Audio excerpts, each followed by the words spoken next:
Welcome everyone to another edition of Play It Through, and on this edition it's Crystalis, brought to us by SNK. Crystalis is a post-apocalyptic action RPG, with many elements similar to The Legend of Zelda and the East series. While the game was not a huge hit back in the day, it has become a cult classic of the NES and one of those definite hidden gems. So here we go with Crystalis for the NES. When you start up the game, you're going to get your opening storyline before we get to the main menu.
After the opening story, we're going to come to this computer screen where you're going to be able to input your name for the game.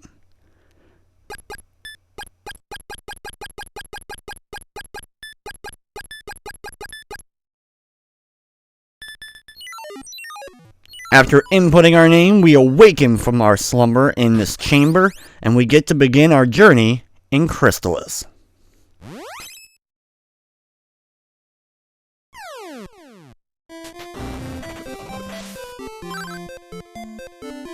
After breaking out of the cave that has held us, we're now going to enter the Village of Leaf, the first town of the game.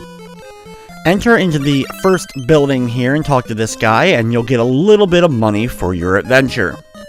Then, go to the item shop.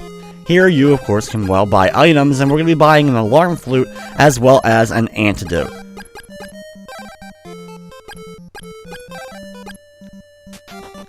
After leaving the item shop, we're going to go to the house just north of here and talk to the village elder.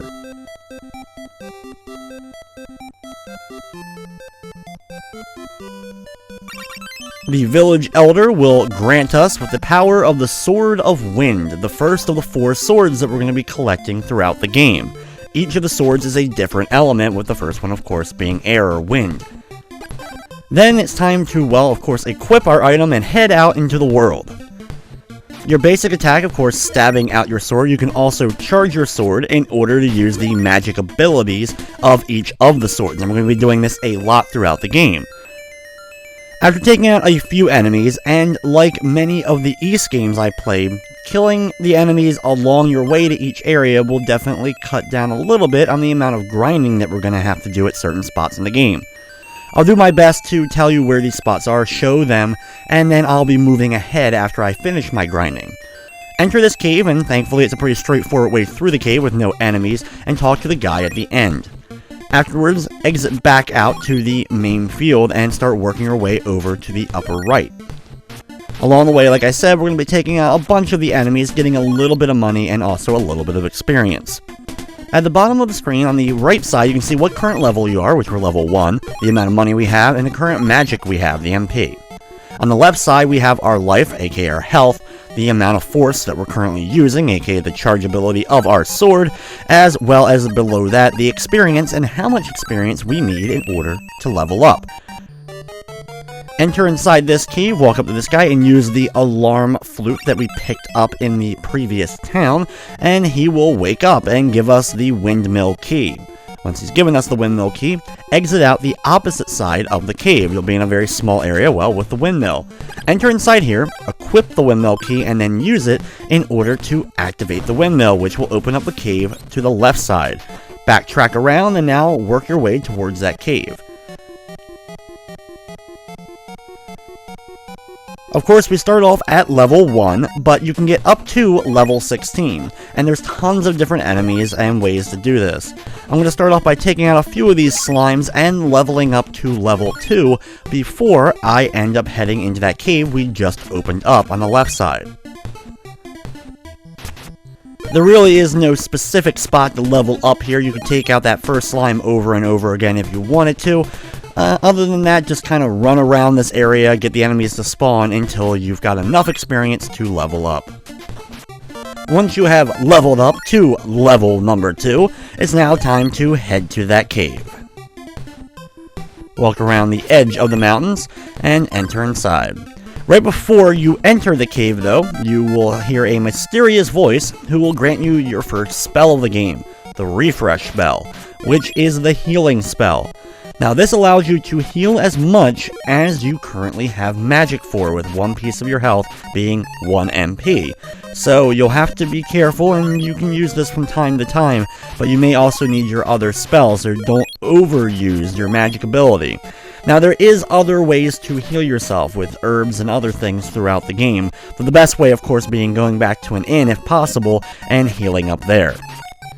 All the major towns of the game do contain an inn, and you'll get plenty of abilities to warp back to towns so you can heal back up at any point. While I'm not going to grind too heavily early on, I will fight every enemy though I pretty much run into. The game is filled with tons of different caves, all containing different items. Here, we're going to go down here and get the Ball of Wind, which, when equipped, will upgrade our sword and allow us to fire out a more powerful wind blast.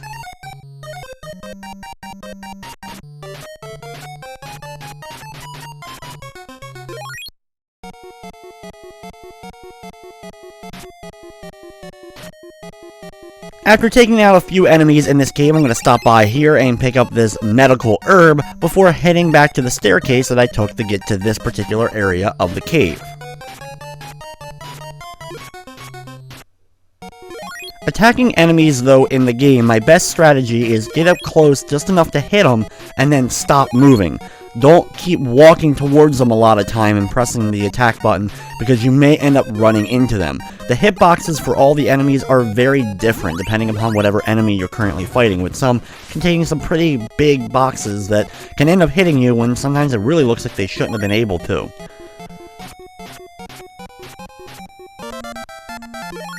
After doing just the little bit of grinding that we did throughout this cave, we are now level 3. And you do need to reach certain levels in the game for you really to be able to do certain things. And for example, at level 3 we should be able to take on the first boss here. This guy teleports around the room spawning bats, which can definitely drain your health. Just don't land directly on top of him when he starts moving around, and do your best to avoid the bats, but focus your attack mostly on him, and he will go down quickly. Once he is taken care of, we get a little bit of experience. Unfortunately, we don't get our health back, but we also get the rabbit boots. The rabbit boots are a very handy item, and when equipped, allow us to jump around. Exiting out of the cave after that boss takes us to the second area of the game. We're going to work our way around this river, go down this bridge, and into this little grassy area to find the statue of Onyx, which we need for the next town. After grabbing that statue, work your way back to the left and south of the cave in order to enter the second village of the game. Once here, talk to the guy right at the front and he'll ask you about that statue we just found. You have to make sure you equip it and then talk to him with the button in order to actually give him the statue, and he'll reward you with the gas mask, which is needed in order to go through the swamp. Now here is where I will be doing a little bit of a glitch. There is an item glitch in the game that if you select an item spot that has nothing in it, which of course is 0 money, and then quickly, and I mean very quickly, go to another item and try to buy it, you'll buy that item for whatever price the previous item was at. So I can buy some warp boots for 0. The reason why I'm even using this glitch at all is just to save some time down on grinding early on in the game, but this is the only glitch I use, and it's only used to get a couple of extra warp boots, which I could do if I want to sit around and try to attack enough enemies. Honestly, the best way to earn the money in order to buy these warp boots that I just did is to fight the enemies out here in the field and earn enough money to get it. It won't take you too long and you'll gain a bunch of experience.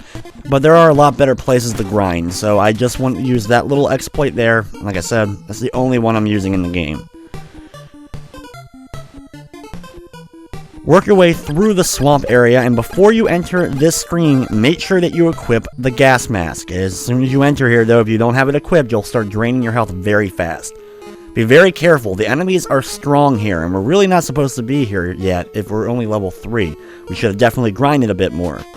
But head up here and enter the next village. Once in here, use your warp boots by equipping them. Just make sure you enter the village enough that the village of Oak is on your warp boot menu. If Oak isn't on there yet, that means you haven't entered the village quite enough. You haven't gone up far enough in the village. Teleport back to the town we were just at, Bryn Mawr, and now start heading north here.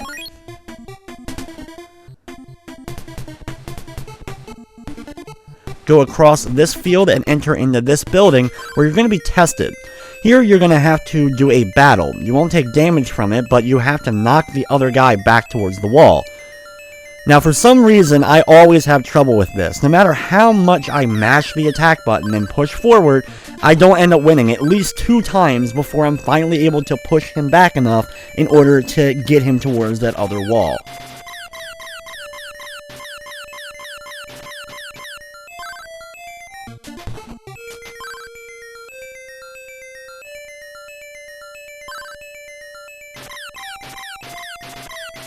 As you can see here though, my strategy doesn't change. I keep pushing forward and mashing the button, but I'm somehow able to push him back towards the wall this time around.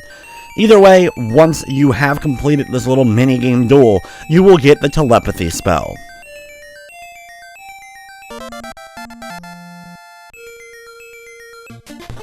While I really won't be using the telepathy spell, you can use it at any time to talk to the sages to get advice on different areas of the game. After getting the telepathy spell, though, we are going to head back to Oak. Once back at Oak, we're going to head to this building on the left side, talk to the citizen inside, who will ask you to find her lost boy. Now, head back into the swamp area, making sure, of course, that you still have your gas mask equipped, and work your way down this way in order to find the lost boy. After talking to him, he will then begin to follow you and want you to take him home. Thankfully, he cannot be hurt by all the enemies that are running around here, but of course you still can. Head up and back the way you came in order to go back into the village. Once back here, the boy will just, well, politely leave you and walk right into the building, in which case you can join him, talk to the person inside again, and get the insect flute. After leaving the house, head north and talk to the village elder inside here. At least, I think it's the village elder. Either way, he'll thank you for saving the kid, tell you about the giant insect monster that's currently attacking the village inside the swamp, and give you the Sword of Fire, the second of the 2 elemental swords that we need in the game. We're going to go ahead and equip the Sword of Fire now so that we have it already ready to go, and now work your way back into the swamp area. Before we're going to take on that evil giant bug that we're going to have to battle, we're going to have to do a little bit of leveling. Head back into the swamp and head back into the field near Bryn Mawr. Unfortunately, this is the only other place in the game where there really isn't a great leveling spot, so you kind of just have to run around the field, mainly this area with the mushrooms and the big boar-like guys, until we level up a little bit. After leveling up and gaining 2 levels, it's time now to head back into the swamp and deal with the giant insect menace. Once back inside the swamp itself, be careful, especially if you just healed. I do recommend going back to Bryn Mawr and healing before attempting to take on the boss. Head north here and you'll be at a large black area. Equip the insect flute and use it in order to summon the beast. Make sure that you're a little bit to the right here, not dead center, because when the beast first spawns, he's going to fire out projectiles immediately, and it's really hard to get out of the way. What you'll have to do is charge up your fire sword and launch a shot at dead center of the beast. This is hard to do because of him consistently firing projectiles, so you only have a little bit of a window.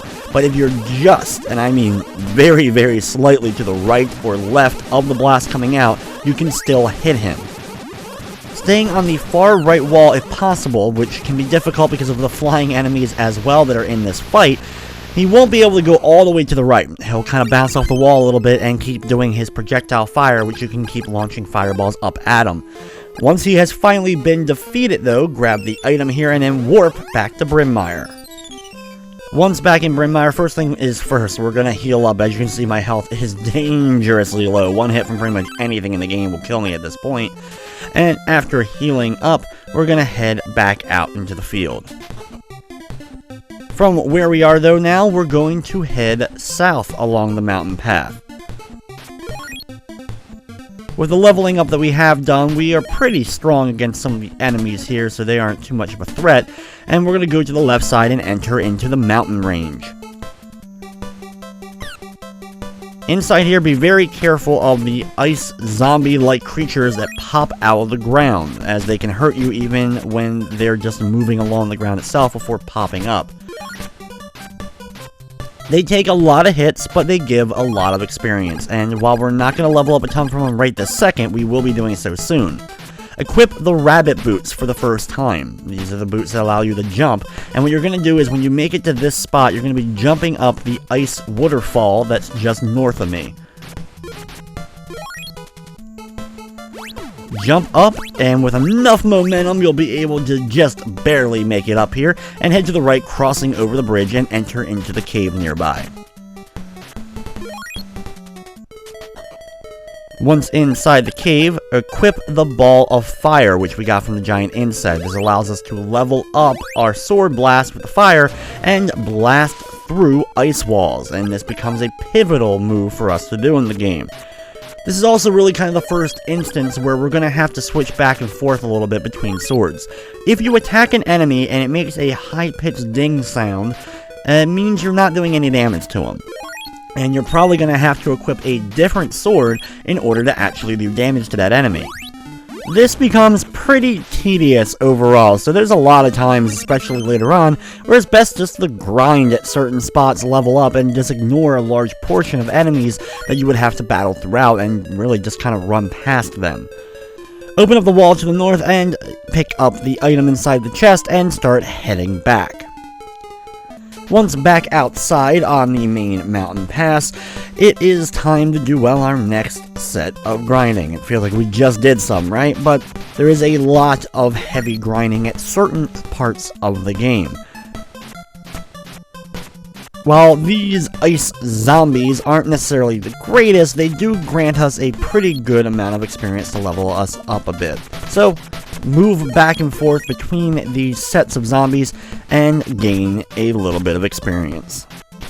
After gaining a level and leveling up to level number 6, it is time to continue on our journey. Enter inside this cave here. This is the one that we were just leveling right outside of. And inside, we're going to take the left path when we start off and use the fire spell in order to blast through the wall.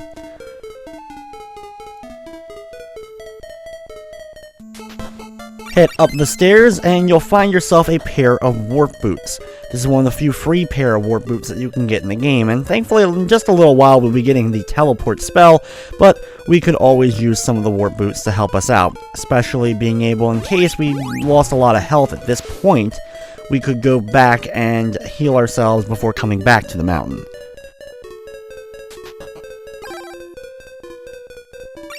Over here in the upper left corner is another medical herb. Now, there is a limited amount of item spots you do have in your inventory for the top 2 levels of the bottom screen, and it will probably fill up before you end up completing the game if you don't use a ton of the items. But it's only the usable items. No important items that are needed for the quest go into those slots.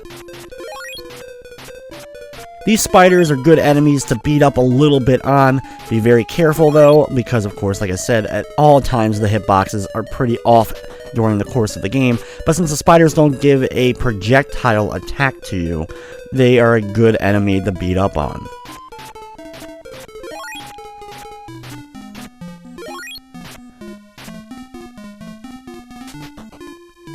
Head up here, watch out for the 2 enemies crawling along, go up the next staircase, and then work your way down the long path here using the fire spell in order to break through another icy wall. Exit out of the cave here and you'll be on another icy cliffside. Here you're going to meet Tornell, who will grant you the next spell, the teleport spell, which I was just talking about a little bit ago. Also, be sure to grab the chest on the right side for a magic ring. The magic rings can be used at any time and completely replenish your magic ability. I'm going to be hanging on to these till late in the game. Making sure that you got both items, then use the warp spell to go back to Leaf. Now, there is another way to get to this point in the game. You can actually go through the mountains back and through a back door area, but this is the fastest way. Teleport back to Leaf and head to the first cave that we head to in the beginning of the game. Here, there is an icy wall located just behind the guy inside of the cave. Once you blast through that wall and then talk to the guy here, the dialogue changes. Even though all the people in Leaf were perfectly fine a few seconds ago, they're all of a sudden now been kidnapped. He warns of a wind of change basically coming in, a wind of turmoil, and we now have to go back to Leaf Village. So, after talking to him, head back to, well, Leaf Village, which we were just at. I think you could teleport technically back if you wanted to, but since we're so close, we might as well just walk back a little distance to Leaf.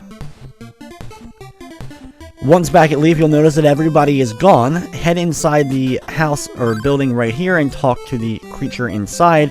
He'll tell you that, well, everyone was taken away. Once you've done so, equip the warp boots or the teleport spell and teleport back to Oak Village. Make sure that you equip the gas mask and head back through the swamp and out to the field near Brimmire, where we're going to be heading north. The reason why we had to actually go back to Leaf at all and see that everyone was kidnapped is because if you try to head north here through the mountain path that we have to go through, the game would stop you. It just says, you're not powerful enough in order to continue on. No matter how much you level, you won't be able to go past that until you end up seeing the dialogue and cutscene in Leaf, knowing that everyone has been kidnapped. Though it's interesting to note, the barrier that prevents you from going past does have a very small 1 pixel opening that you actually can walk straight through. So, if you know the glitch, you can walk right through and don't have to go back and do all that cutscene at Leaf Village. Over here, you're going to get some dialogue with the guards protecting the entranceway for where we need to go. Equip the rabbit boots here, make sure you have them equipped, and equip the wind sword. When you get close, stand in between them. Just right directly in between them. They'll do a little bit of a dialogue before attacking you. Just keep doing jump attacks in order to take out both of these guys at one time, and have the least likely ability that they'll be able to do a lot of damage to you and take you out. You actually don't have to defeat either one of them. You can kind of lure them out and get behind them, but it's quickest and easiest just to take them out. Enter inside of the cave, head north, and go right up the next staircase. This is another example. We're going to be changing swords a little bit, dealing with some of the enemies if you want to. Head south, straight, and you'll come out to this pass. Now, these 2 enemies here give a lot of experience, and there's a very easy method to grind on these 2 in order to gain some experience. By blasting forward a giant 2 charge of your fire sword, you can take out both enemies with a single blast. After leveling up to level number 7, we're going to head now back inside of the cave. Once inside here, head north and take the right path. Using a charged up blast, you can take out the ice wall that's going to be blocking your way, and then charge it up again because you're going to be needing it in just a few moments.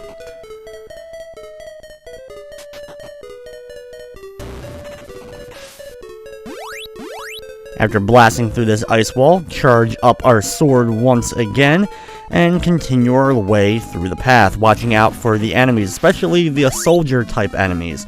These are the guys that we battled outside of the building before we went in, but they can be quite deadly. Avoid their sword at all costs.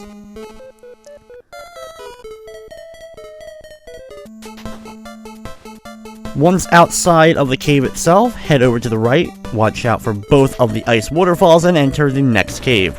Now, we're going to blast through the entrance here, go to the left and blast through the entrance here, and go north here.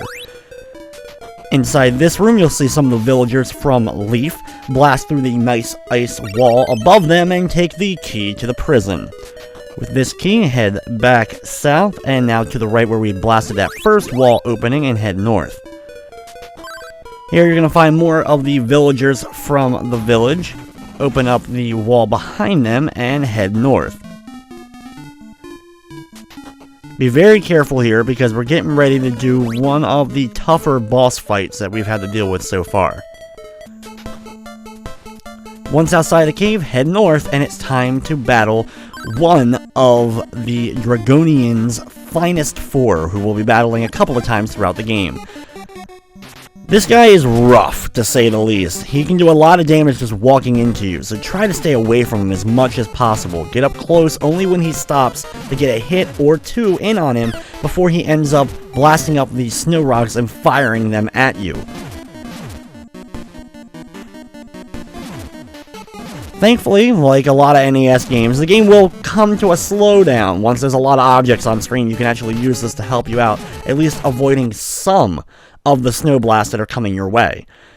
Like I said, avoid him and only get in close to him when he stops to stomp, and you should be able to get in enough hits after a little bit of time in order to defeat him. You'll get the flame bracelet, equip the prison key, and use it in order to open up the prison above, and talk to the elder inside. After talking to the elder, re-equip the flame sword, as we had to use the wind sword in the previous fight, and blast through the wall behind him in order to open up the pathway.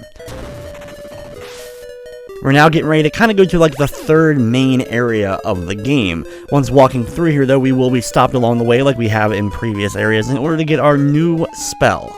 The paralysis spell will actually allow you to, well, freeze enemies, and it will be useful in the upcoming area.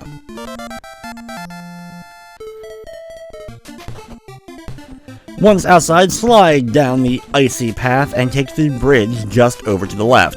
Our first stop is going to be stopping by the inn in order to replenish our health. Once we've done so, head over to the left and across this bridge in order to enter the palace. Go inside the room above and talk to the queen. After your conversation with the queen, you can leave. Our goal is actually to get to the chamber that's located in the upper right part of her room, but we can't get into there currently. After exiting all the way out and then going back in, you'll see the guard will actually block the door and you won't be able to get past him in order to get back into the chamber. What you'll have to do is use the paralysis spell that we just got from the last area and use it to hit the guard from a distance, and then you can actually just walk straight into the chamber itself and through the entrance on the upper right corner. Now there's not really anything we can do here yet, just kind of walk through for a second and then head back out. But by doing this activates other areas and other things that we have to do, so you do have to get back here before we're able to continue. Exiting out, the guard will take his place, not seemingly worried that you were just in that chamber, and then you're going to want to enter the building just to the right, where now the fortune teller is here. Talking to her, she'll tell you, well, to go see the queen again. I know. A lot of back and forth during this area, but we have to do it. Once back in here, talk to the queen once again, and she'll inform you about the northern cave that is located behind the waterfall, and give you a flute of lime. The Flute of Lime allows you, well, to unfreeze people that have been frozen in stone, and you'll find out as soon as we get to the cave in the upper right, which we're going to be heading to now, well, there's two people blocking your way who are made of stone. Interestingly enough, though, with a little bit of glitching and maneuvering, you can actually get past both of these stone statue people without getting the Flute of Lime, but we need it in order to do it the correct way.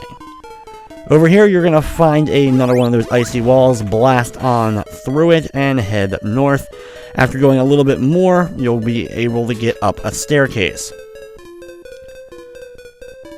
Follow it around, and here we go. Here's the two people frozen in stone. Equip the Flute of Lime and use it in order to return the people of stone back to normal. They'll move a little bit and usually block your way a bit as you're trying to get to the staircase that is located behind them.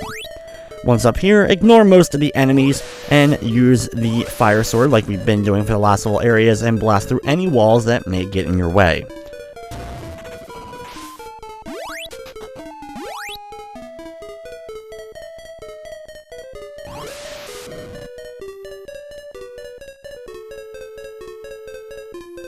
After walking around for a while, you'll come to a river, head north, and go down the first little offshoot, destroying the wall and getting the chest for the Sword of Water, the third of the elemental swords that we need. Now, with that in our possession, you can go ahead and equip it and use it in order to defeat some of these big creatures that have been walking around. Since our new sword actually does a lot of damage to the enemies around here, this is another good spot to level up in order to go to level 8. Walking around this area with a lot of these enemies, and since they're very slow moving, as well as they don't fire any projectiles, walk around here for a while and do a little bit of grinding. After we've done some grinding and leveled up to level number 8, it's time to head out. Since we do now have the paralysis spell, it can actually be used a great deal in order to freeze enemies in place, especially tougher enemies that we're going to be battling, preventing them obviously from not moving, but more importantly, not firing out projectiles, especially projectiles that can poison you or paralyze you. After fighting the enemies along the way, working our way over here, we will come eventually to another ice wall that we're going to blast through.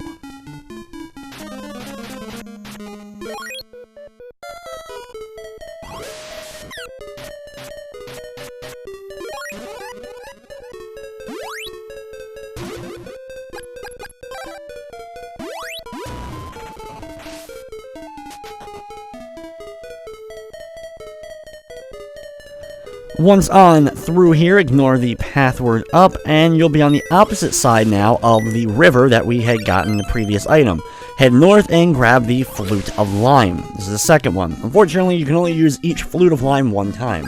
Now head up the area we had just passed, use the Flute of Lime on the statue here in order to free Akahana. Akahana will talk to you for a little bit and reward you with the Shield Ring. Use then the Warp Boots in order to head back to Portoa. Once back here, we're going to stop by the inn, of course, and replenish our magic and our health. And once we've done so, head back out onto the open world map. Now we're going to head to the southern portion here. Going across the bridge, watching out for the swamp as much as possible. Being in the swamp, it does damage you, but if you get out quickly, it won't do too much damage to you. Once past that swamp, head over to the lower left side of the screen.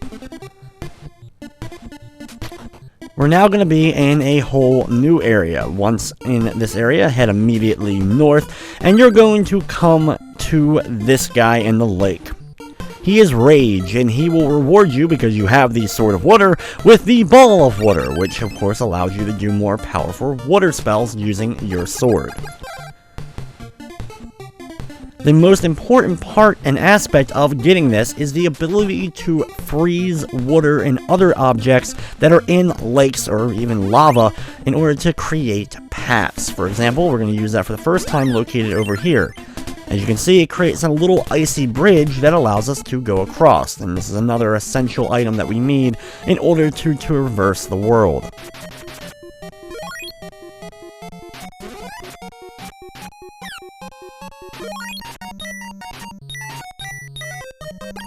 Watch out for the enemies located in this cave, and then use now the wind ability in order to break through this rocky wall. While it looks very similar to the ice wall, it's actually different, and you have to use the wind ability in order to blast through. No surprise though, we are in another cave-like area. As you've noticed, there's a ton of these caves in the game. Even me, sometimes, playing the game a lot of times, I end up getting lost in these and going a wrong path. Thankfully, there really isn't like a dead end where you can get stuck, but there is plenty of opportunities throughout a lot of these caves to end up going around in a circle if you're not careful.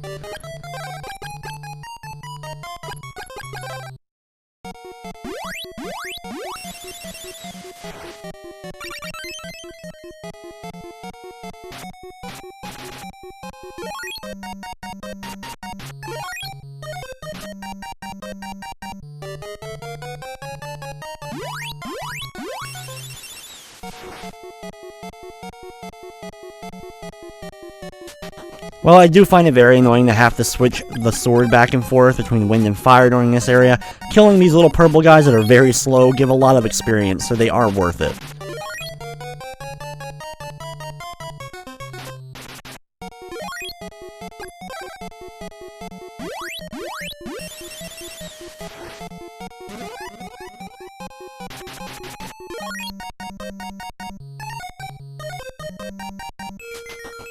Once outside the cave, head to the upper right. There's a bunch of flowers in the ground. Walk around until you find a plant located inside of the flower bed itself, and then teleport back to Portoa. Once back here, stop by the inn, because you've probably taken some damage and used magic along the way in order to get past that last cave we were in. Then, after doing so, you're going to want to equip the ball of water and the water sword, and now we're going to head over to the right. Over here, we'll eventually come to more swamp and another river where we can cross it now using the new ice bridge ability that we've gotten. And located just to the east of that is another cave for us to go into.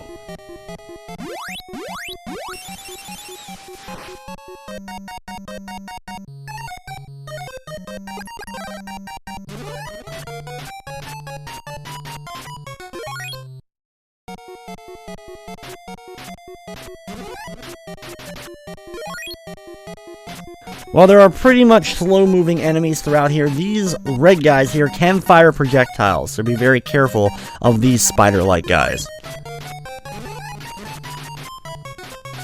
When they hit you, they will probably paralyze you, and you'll have to use a spell in order to get rid of the paralysis. While you don't stop moving while paralyzed, it prevents you from charging up your moves, which of course is essential to get through areas.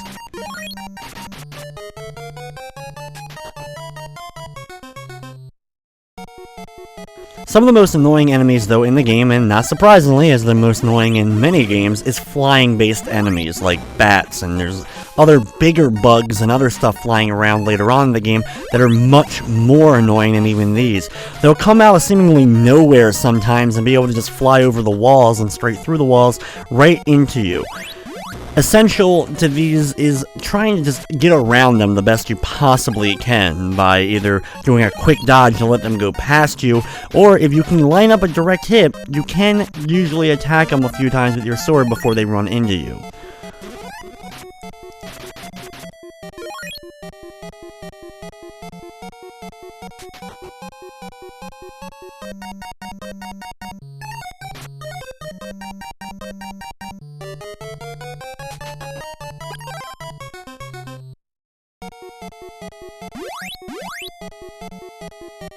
This is a pretty confusing overall cave system for sure, as I always seem to end up getting lost or end up going in a circle for at least a little bit of this cave. Once I crossed that bridge a little bit ago and work my way down here, I'm eventually going to be able to blast through a couple of walls and then actually go under the bridge that I just crossed a few moments ago.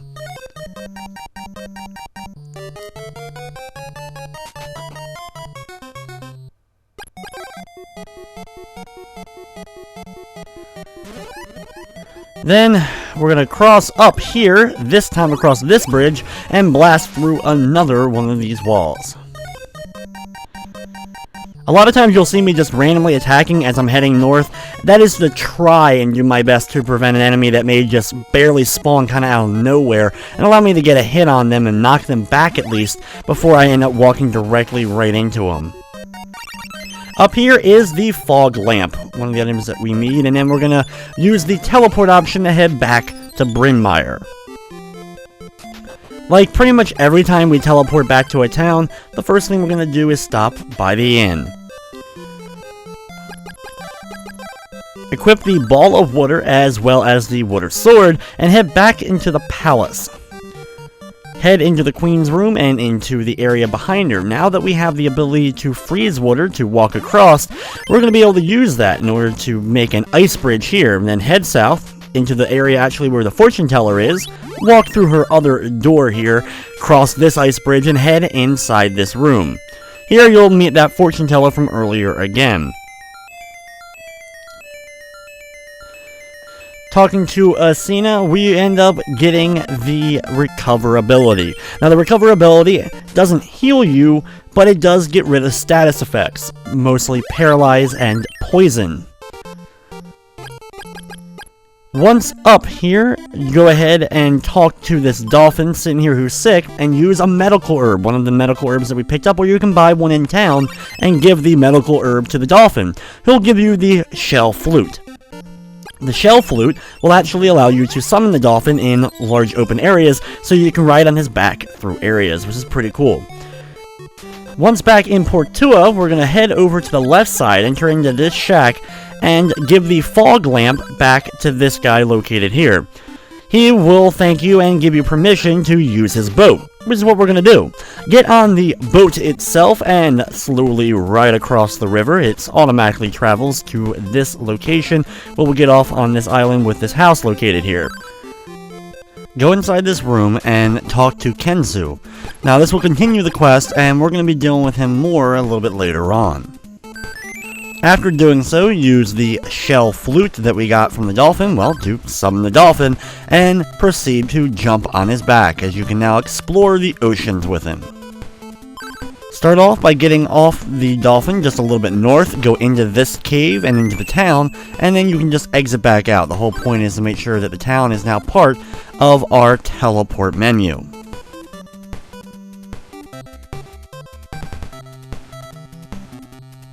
Head to the left and south around this mountain and head inside here. Hidden just in the third alcove is a love pendant. Get the love pendant and you can actually return this to the guy Kenzu who we just talked to a little bit before. But instead of going right there, we're instead going to stop by and go inside of this place to do a bit of grinding. These turtle enemies are some of the best to grind against. They are extremely slow moving. They give a lot of experience and can be hit over and over again without really having to go out of your way. After leveling up for a bit and gaining up to level 11, we're now going to actually go through this area and get off the dolphin's back and head into the cave main area.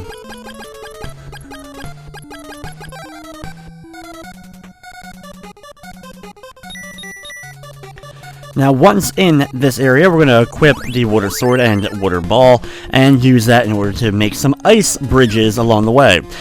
This is one of those areas with an instance of flying enemy, as you just saw it come flying out of pretty much nowhere and running into me. Like I said, these are the most annoying and worst, by far worst enemies, and there's a few different types of them throughout. Form an ice bridge here, and then head north along this area and head through the first opening. Equip the correct sword, the wind sword and all, so you can bust through and grab yourself a magic ring. While this is not a necessity, it is nice to have the magic rings, because like I said, they do replenish your magic fully up to max magic. Then, go through the next opening just to the left, and use that in order to bust through the wall over here.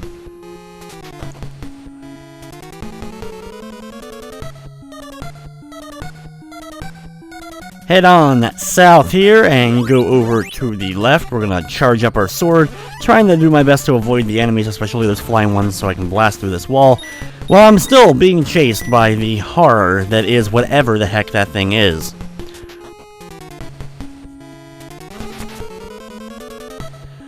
Now, ignore the chest that we just saw, because that chest actually is a mimic. Yep, there are mimics in the game, and the chest will come alive and try to attack you. Instead, go across the river and grab the iron necklace from the chest on the left side.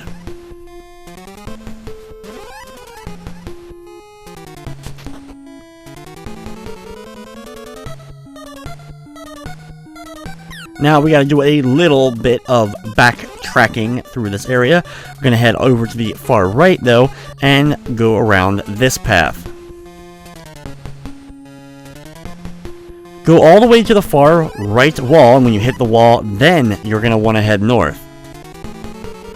Here, wait a few moments in order for the moving platform to come to you so you can get on it and then ride it across. If you fall off, there's a lot of these different moving platforms throughout the game. You'll end up going to a previous level of whatever place you're at, cave or castle. Crossing that and going through the staircase, you'll be in a new village. This village, as you can see, is decrepit and full of zombies. Ignore all the zombies for now, and instead head through the door up above and go inside here. In that town we were in a little bit earlier on, we found out that a guy had gone missing, and he's actually in that village with all the zombies now. Up here, though, it's time for another boss.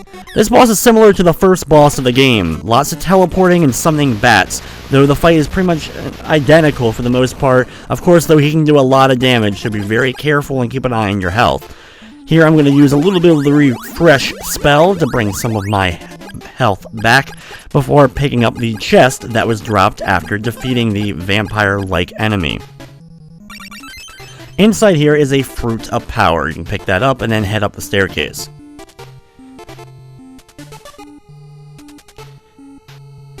Be careful and watch out for the enemies that are just, well, in the ground themselves, those little moving circles, as you head all the way straight south.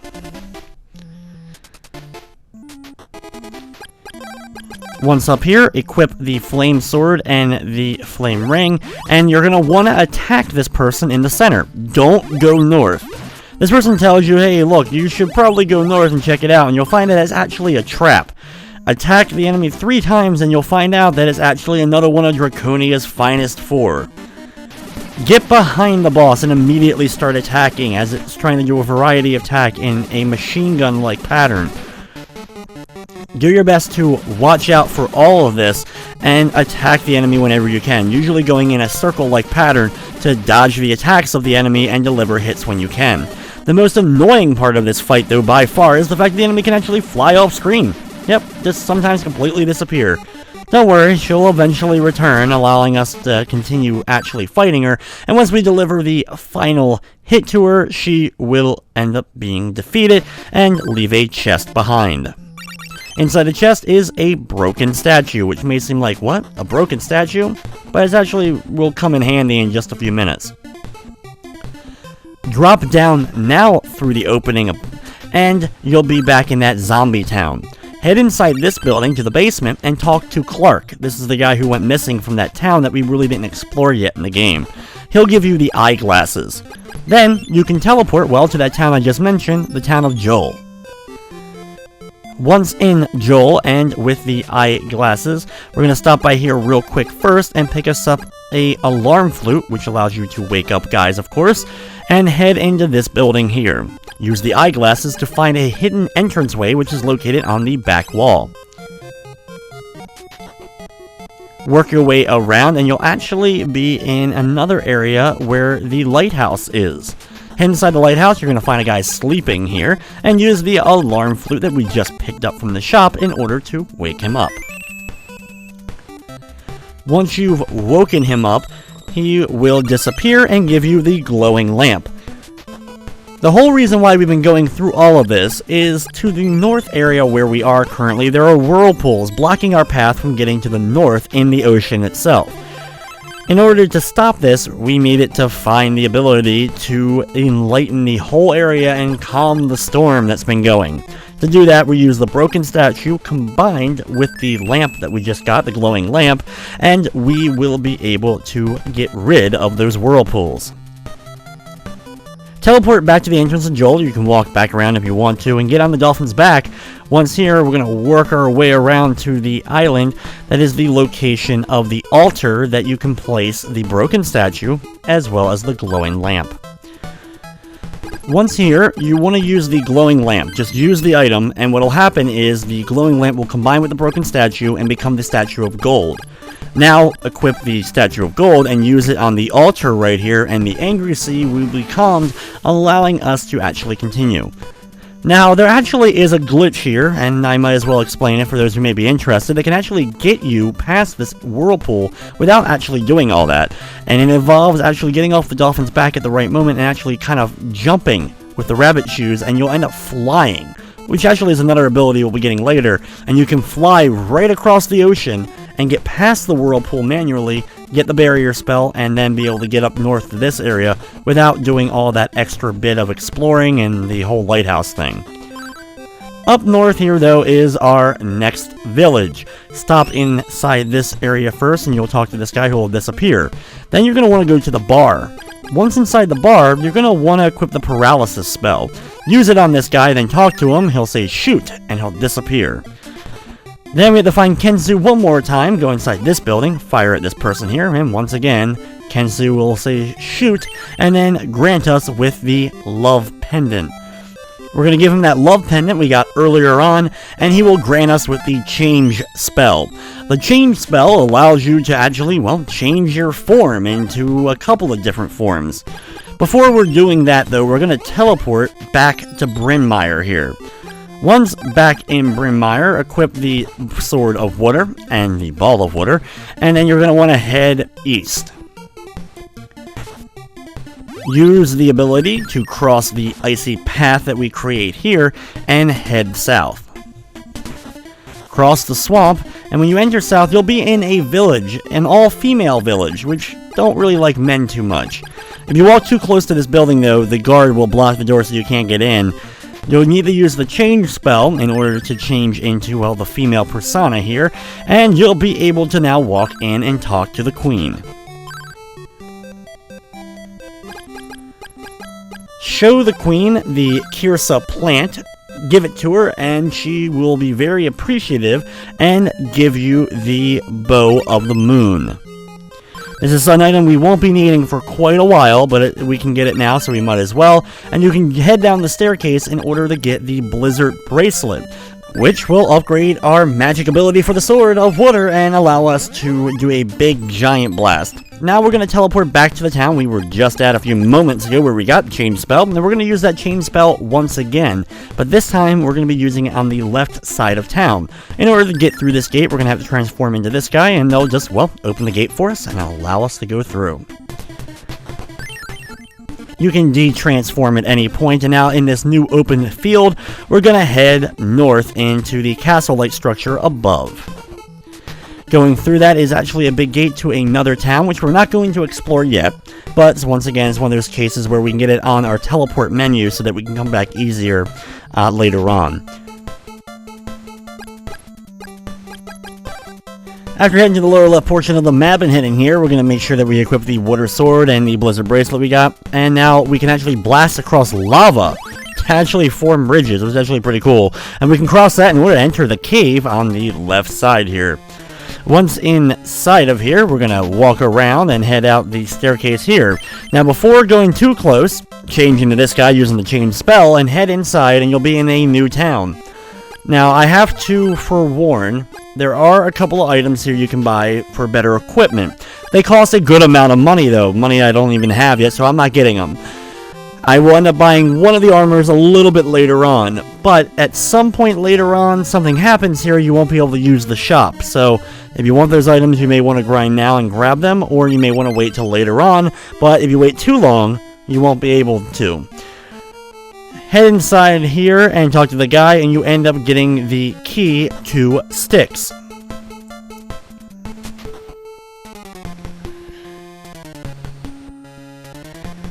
With that key in our possession, head back out through the caves, across the lava that we crossed a little bit ago, and now head north along the mountain path. Head inside the next cave that we come across, and be very careful. These guys with the giant mace balls, and there's a few enemies like these in the game, will swing directly at you as soon as they make contact with you. Now, as you notice, I was able to stand just slightly right of him, and he missed me because of the way he attacks. So that's your advantage of being able to still get in and do damage. Just don't stand directly in front of them and to their strength arm, so that when they throw that mace out, you know where it's going, so you can kind of dodge out of the way. Climb up this part and use the key we just got a little bit ago and open up the gate and head inside. Now use the barrier spell that we got after crossing the whirlpool in order to head north. You won't be able to go through these guys and take the damage without having barrier, as they will drain your health in just a few moments. Now, to the left side here is our next training spot. This guy right here, this wizard. To do this properly, you need the rabbit shoes equipped, and you have to jump. back through the screen, and do so at the exact right moment so you can get over him each time and be able to attack him again and get away from his projectiles. This takes practice and may not be for everyone, but if you're able to get this down, you can level up very quick. You can notice at my experience jumping up in mass amounts every time I take one of these guys out. After leveling up to level 13, as well as getting enough money to buy myself a new set of armor, which is what I did, I'm back here at this place and now heading on and continuing our journey. The river here, as you can see, is very unappetizing to say the least, with lots of floating skulls and bones. Definitely one of my favorite places in the game. Just the effect on that is really, really cool. Now up here you'll see the water being slightly different color, a red color, and you can use the water and blizzard ability in order to cross these paths. Now this place is definitely confusing, like some of the other ones, with a lot of different areas you can walk around these paths and a few things that you can go across, but the path I take is the quickest and best way to go through. Head up the staircase here and watch out for these guys as they spew out projectiles from their eye. And then you're going to use the rabbit ability to jump up here to the right side in order to find the chest that contains the Sword of Thunder, the fourth and final of the elemental swords that we need to collect. Now there are a whole bunch from now on of those spiky areas for us to traverse, and using that rabbit jump will definitely help you get through them without taking a lot of damage. There's sometimes you can just walk through them because they only take 1 damage per second.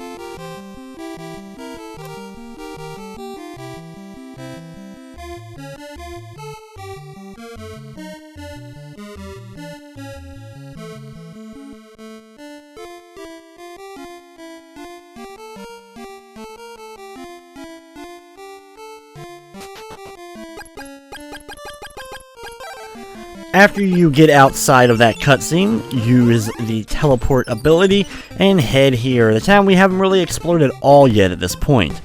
Head up straight north and you'll be in a new area here with more of those statues that spew fire constantly. Use the barrier spell, and after going past a bunch of the statues, you'll be, well, interrupted, telling you that a town is under attack and everyone's being killed. Immediately go into your spells and use the teleport spell in order to head to Sharon. Now this is that town we just were a little bit ago that I mentioned about. You have to buy the armor and all now because you won't be able to. Yeah, this is the reason why. Inside here, you're going to find Mido, another one of those Elite Four of enemies that we've been dealing with the whole game. Use the Water Sword as well as the Blizzard Bracelet in order to charge up fully and use the Mega Blast attack of the Blizzard Bracelet to do a ton of damage to Mido as he bounces around. Don't even get close to him. If you run out of magic, you may have to get close to use your sword, or you may want to use one of your things to replenish your magic. Either way, use this spell probably 3 or 4 times and he will be defeated, leaving a chest behind just like the others, and you'll get the Ball of Thunder, which will allow us to charge up our Thunder Sword that we just got a little bit ago. We're going to teleport back to the same town we're currently in, but this way we're right by the entrance and can use the inn, and then we're going to head out. Once out of here, start heading south through the grassland and head straight south, not to the lower left this time. You'll be in a desert-themed area. Now, in the red quicksand-like thing, you will take damage, just like if you were walking through the spikes. Walk through it very fast and find a staircase leading downward located here. Once down in this area, equip and make sure that you're only charging up to level 2. That way you don't accidentally use more of the spell and magic than you want to. This area is, well, really not a lot of fun. Not only is it very maze-like, lots of paths to try to go through and making sure you're going the right path with a bunch of dead ends, you have one of the most annoying enemies in the entire game. These flying bugs will use their pollen-like ability to paralyze you, and they do it all the time, and they keep coming at you over and over again. Try to do your best to just avoid them. Don't even get close to them if at all possible, because the closer you get to them and try to attack them, the more likely you're going to get hit and have to use your recover spell or other things to get rid of the paralysis.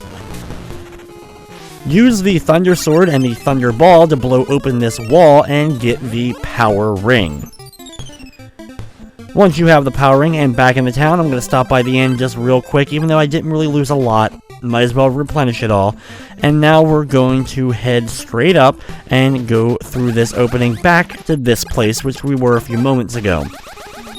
Use the barrier to walk through, and then the Thunder Sword and Thunder Ball in order to break through another one of these demon-looking walls above us. Once you've done so, head up straight north, and now this area is, well, quite a long and treacherous journey throughout here. We're going to be fighting a few bosses throughout this area, so be prepared for them. These soldiers, if you can deal with them, do actually end up giving you a lot of experience, but there's going to be other areas and other places to level up a little bit better. As you already can see, lots of staircases and lots of winding paths, so follow the path I do in order to get through this area quickly.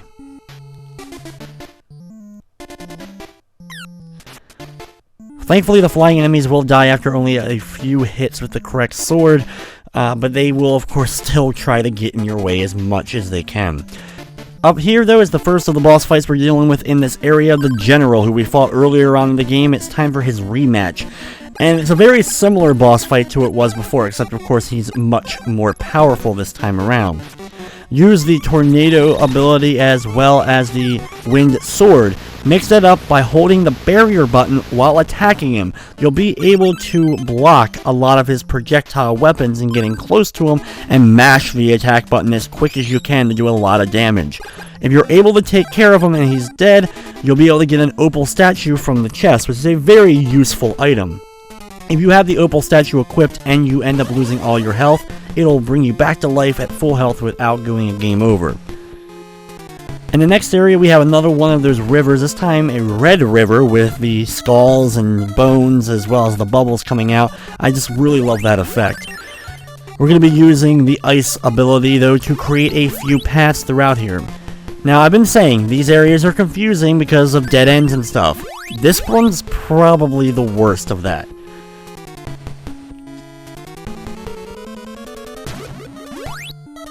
Head north along this riverbank, cross over to the left side, and continue on. Now you're going to want to cross back now over to that right side and work your way all the way around, running for a while. There's really no enemies to contend with, and over here you'll be able to cross again and walk along this wall. When it shoots up, head north, watch out for the mace thrower, and use the thunder ability to blast through the wall above.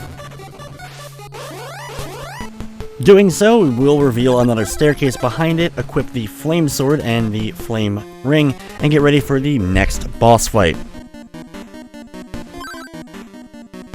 Now this fight against Sabere is very similar once again to the one that we already did earlier on. Mix up the barrier ability to block some of her projectiles, getting close to her and keep mashing that attack button. She'll do that same machine gun-like fire that she did in the first fight, except now she has a barrier around her, which can be really tricky to get in. One great way, though, to help you out, though, is by charging up your sword all the way with the fire ability and using it over and over until you give her enough hits in order to get rid of her.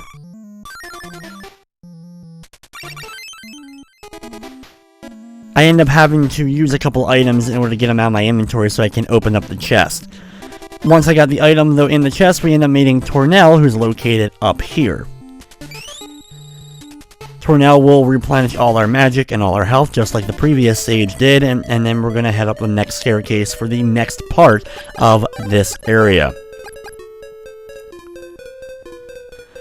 Head over to the left side and walk through the spikes, or you can use the rabbit jump ability in order to head south, and then head up this staircase. Now up here, you're going to meet some spiders. These spiders are very easy to deal with. While they move really slowly, they can fire a projectile out at you. Their web will drain your magic for a few seconds before disappearing. However, them themselves really aren't too much of a threat. Bust open the wall in order to get a magic ring, and now this is another area where we're going to do a bit of grinding, just going back and forth between these two spiders. You get a lot of experience for each spider you end up defeating. Once you have leveled up to level number 14, head north just past that one spider and drop right down. You'll bounce in a spike area that we had already crossed just a few moments ago and be back on land now. Use the jump ability using the rabbit boots in order to work your way north through the spikes and up to this area. After climbing another staircase, you can take out this enemy here. Unfortunately, they end up paralyzing me, so I'll have to use the recover spell here. Now here, what you're going to have to do is wait for the platforms to come and just ride across. Pretty simple, right? But unfortunately, those little enemies that are moving back and forth, firing out projectiles out at you, and if they hit you while you're moving along the moving platform, you're going to fall through instantly back down to the floor below. It's one of the most annoying gameplay mechanics, and it doesn't happen much, but when it does, it can be very frustrating. Head up north here, and like we just did on the other side, you'll have to wait for a few moments in order for a moving platform to appear so you can get across.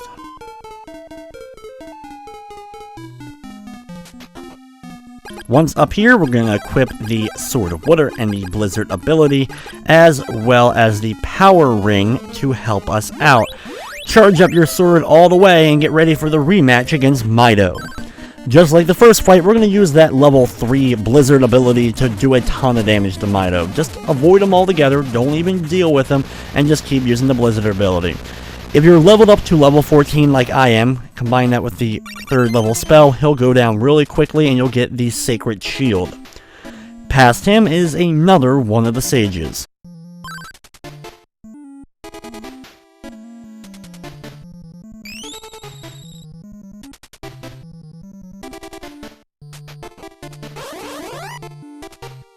Head up north, up the staircase. You have some more of those mace-like enemies that will love to hit you if you're not careful. Thankfully, we got replenished health and magic from meeting that previous sage. Head up north past all these guys firing arrows at you. Just ignore them. There's really no reason to contend with them. And walk over to the right. You're going to go underneath a bridge. Keep heading all the way to the far right until you can't go anymore, and then head north. Here you're going to come to another one of those demon face walls and use the Thunder Sword in order to help you out and break down the wall. Then you're going to want to drop down the hole here. Don't wait for the platform, just drop on down. Once down here though, we're going to equip the item that we had just previously gotten in the rabbit boots to help us bounce along. Head up north here past this lizard crawling around, and you'll be in another room with statues firing consistent bullets out. Here we're going to have to deal now with another one of Draconia's finest in this boss fight. Like we've been doing a lot, use the barrier spell to help you out, stand in front of the guy and keep mashing the attack as much as possible. As long as you have barrier out, you'll be able to block most of his fireballs and just keep delivering hits, and it will not take long for him to be defeated. You'll end up getting an ivory statue from the box located here, and just above will be the Storm Bracelet. Once you have both of those items, head back down. You'll notice the statues are no longer firing. Head south through the spiky area and go to the first alcove to the left. Once up in here, you're going to want to equip the statue, head north, and you're going to find a slime. Yep, a lowly slime sitting here. Use the statue that we got in order to reveal Kenzu, in which case, just like the other sages, you'll have a little bit of dialogue with him. He's going to end up giving you also, though, the flight ability. Now, the flight ability, well, allows you to fly. And this is going to allow you to float over different areas, pits that you wouldn't have been able to normally get across, as well as actually can fly over water. You don't even need to now use the dolphin if you wanted to on the ocean if you head back there. So what we're going to do now is actually go back to a couple of areas and actually get items that we didn't get already. Reason why really waiting to get these items is because we can actually get them a little bit quicker with the new ability that we just got, the flight ability. Work your way back onto the mountain, and you're going to be going back to an area we explored a little bit ago. Another one of those areas with those statues that consistently are firing out fireballs at you. As you're traveling up a very long distance up this winding path and through a gate that we opened up earlier on, we will eventually be back there. Now, here, once again, we're going to have to use the barrier ability to help us and actually get on through this place.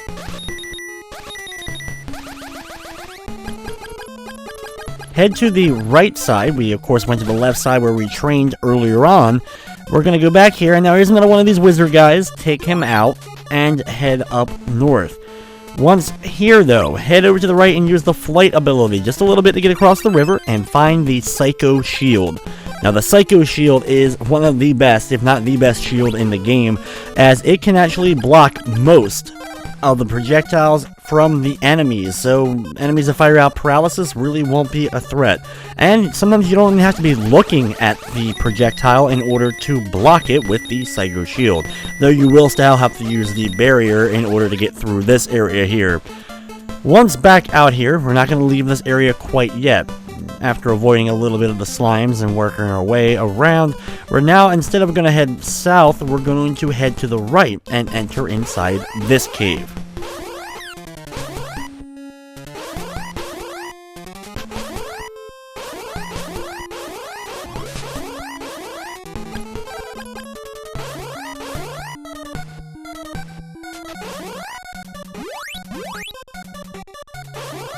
Now, we really didn't explore this area at all previously, so we're going to have to open up some walls and deal with some enemies along the way. After opening up that wall and going up here, watch out for the eyes that are moving back, firing out projectiles, and open up the wall behind them.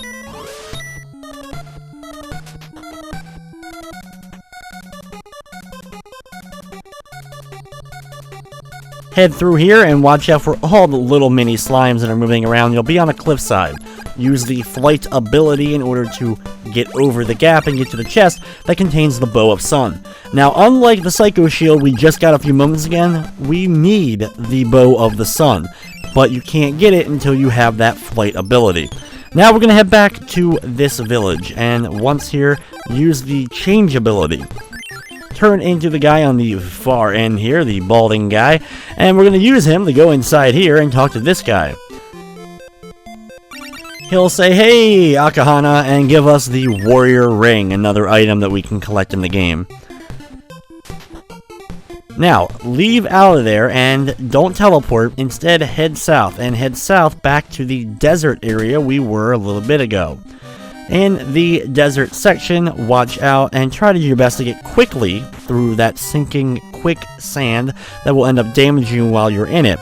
Head back down the staircase where we were earlier, do actually the same exact route, and we're going to use the flight ability now to get an item a lot easier than what we would have had to do earlier on.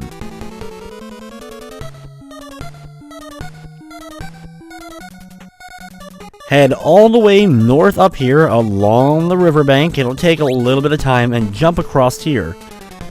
After jumping across there and then flying down here and across one more, you'll find the battle armor. Fly your way back the way we came and head south here and to the left. After walking around a little bit of a path, you will come to another treasure chest.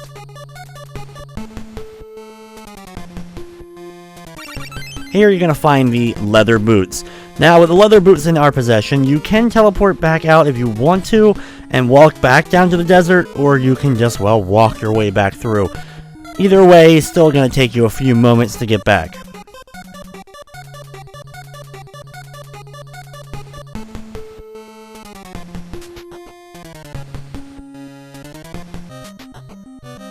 Once back out into the desert, use the flight ability to actually fly across all that weird quicksand and enter into this area being blocked by the two whirlpools outside of it. Once inside of it, head down and you're going to be here, and you're going to equip the change ability, change into the first guy on the list, and talk to this rabbit walking back and forth. After talking to Dio, he'll actually tell you to avenge his death and end up giving you the Dio's pendant.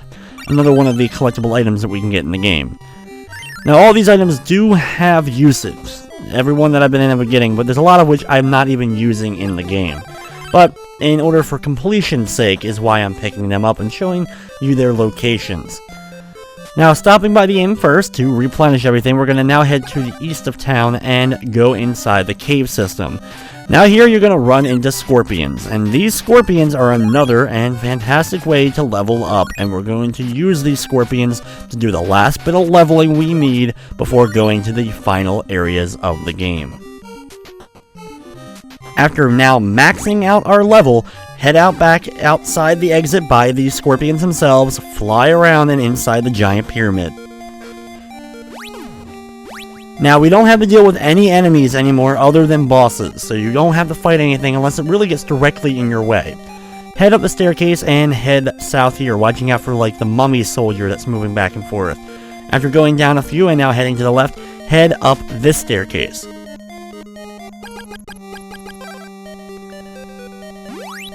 Charge up the Thunder ability using the Thunder Sword and head north and get ready for another boss fight. Be careful though, do not stand directly in front of the boss because he's going to charge forward. Now this boss is extremely difficult. You're going to use the lightning ability to start off the fight. Now there's a couple of ways of doing this. You can use the lightning spell over and over again and use your magic. Or what you can do is try to attack him from behind and from the side when he blasts out the lightning. You can only hurt him when he does this. Now, I've had a little bit of success, and I try to use barrier once in a while, but overall, I still end up getting hit. What you're really going to want to do, though, is you have to wait for the right moments in order to strike him when he opens up the cape. You only have a second or two, so 1 or 2 swipes and then immediately run away from him. When he's on the top ceiling, you'll be able to kind of get a couple of hits as he's moving back and forth along the ceiling towards you. When he stops and gets ready to fire though, launch him 1 or 2 hits like we've been doing and back away. Get as far away from him as you can. The lightning will damage you a great deal, even with good equipment and maxed out level. He can still do a ton of harm to you. It's a pretty long drawn out fight and one of, if not the toughest fight in the entire game, in my opinion. After defeating him though, you're going to end up getting the Psycho armor from the chest, and drop down you'll run into Azteca.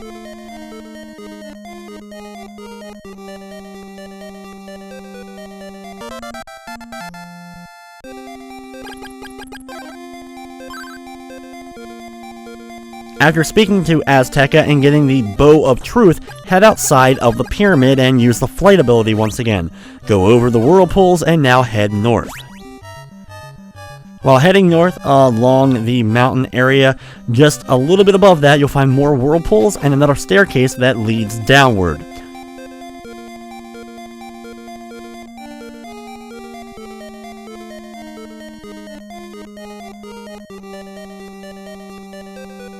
After a pretty long and winding path, you'll come to an open room. Here you're going to have 2 statues, a sun and a moon statue. Use the bow of the sun to destroy the statue of the sun, and well, the bow of the moon to destroy the moon statue. Now the thing about this is, you don't have to aim at them or anything, even though you're using a bow. You just have to activate the item once you've gotten to the cutscene and gotten to that area. If you don't do so quickly, the statues fire out projectiles really rapidly and can do a lot of damage to you, so just use those bows immediately.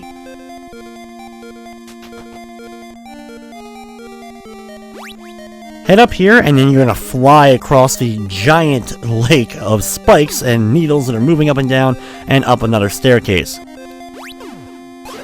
Thankfully, since like I said, we're maxed out level, we don't have to deal with any enemies. We're just going to keep flying and heading towards our goal as we're nearing the end of the game.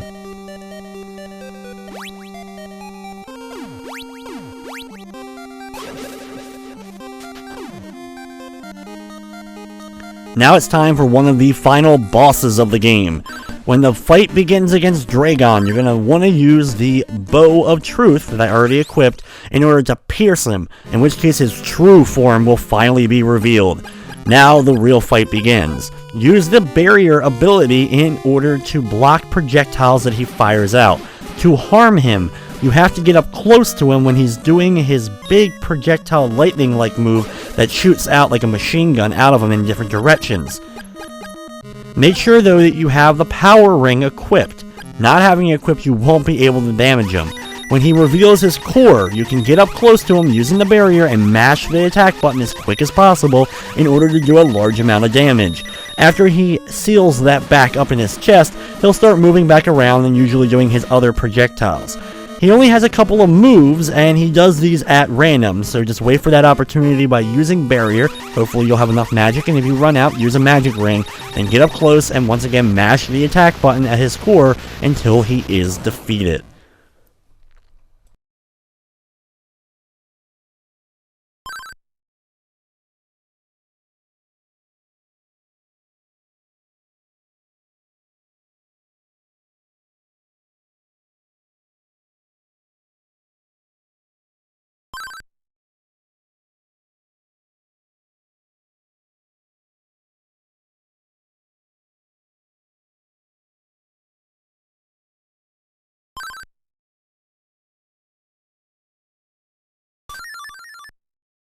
After the scene, you're going to head north and into the crystal itself, and you'll be teleported to the tower, this futuristic area that we first got hinted at the beginning of the game. Now, what you have to do here is actually work your way up several levels, and to do so, you have to defeat a certain amount of enemies on each of the floors in order to move up. This is the end of the game, so no holds barred. Use any items that you're going to need to in order to help you out. And don't worry, the final boss itself does not really require a whole lot of health, so as long as you have just a little bit of magic going into that final boss, you should be good. The enemies, though, of course, are very deadly. They move quickly, they're hard to hit with your sword, and they fire out projectiles no matter where you are. They're going to fire directly at you half the time. They come in bunches, and they can slow up the screen, especially when you're using that level 3 lightning spell, which is what I recommend in order to defeat as many of them as possible per lightning spell. After defeating all of them for that floor, you can go up the staircase, and you'll be interrupted for a little bit of a cutscene before you make it to that next floor, and, well, repeat the process of defeating all the enemies using your magic in order to defeat them. At any point, if you run out of magic, use those magic rings. The reason why I went ahead and collected the magic rings throughout the game is to make sure I had plenty of magic in order to use here.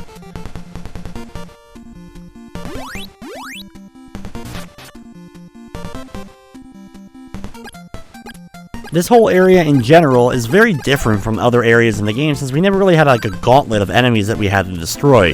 So it's a really interesting way of going about the final dungeon. Instead of a really big sprawling dungeon to travel through, they have you climbing up a tower battling really intensely tough enemies.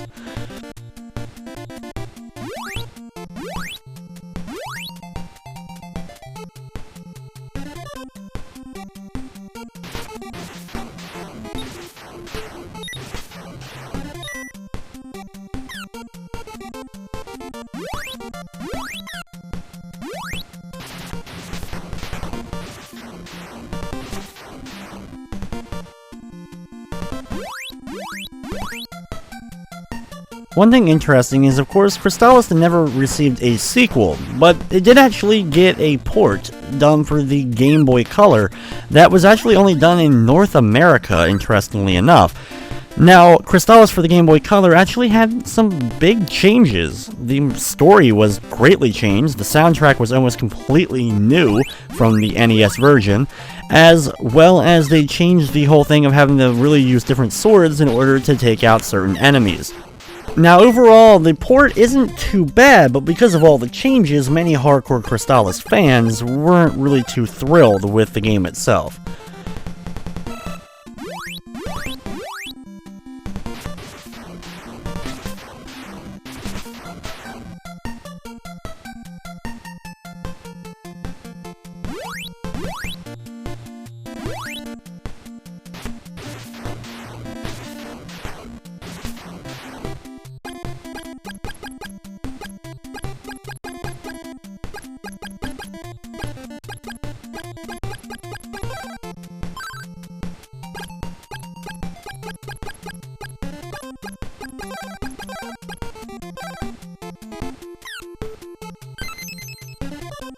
Here I'm going to use the opal statue, so even though I was about to get hit, that way I replenish all my health. We're almost finally near the end of this gauntlet. I try to get as many enemies on screen at one time before using my lightning spell to help me not have to use quite as many.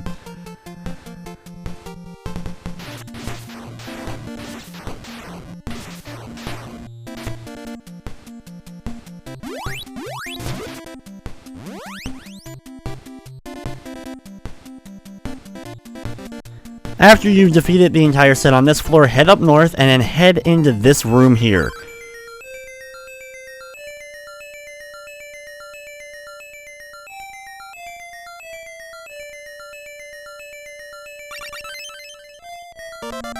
After the cutscene, all four of the elemental swords we've gathered throughout have now gathered together, and we have the Crystalis, the final sword of the game, and it's time for the final boss battle.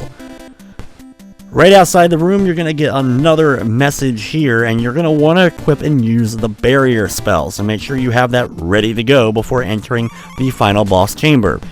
When the battle begins, just get up close, hold in barrier, and then just mash the attack button. You'll fire a whole bunch of blasts, destroying the robot, and you can sit back and enjoy the ending to Crystalis.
So there you have Crystalis for the Nintendo Entertainment System.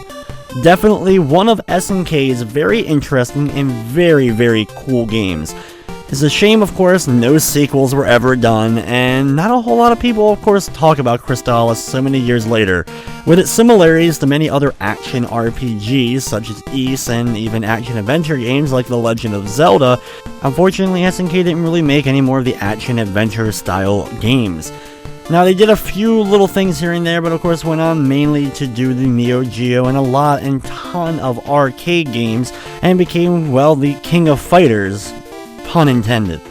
SNK did a fantastic job with this game, and it's one of those definite hidden gems and cult classics that everyone should have in their NES library.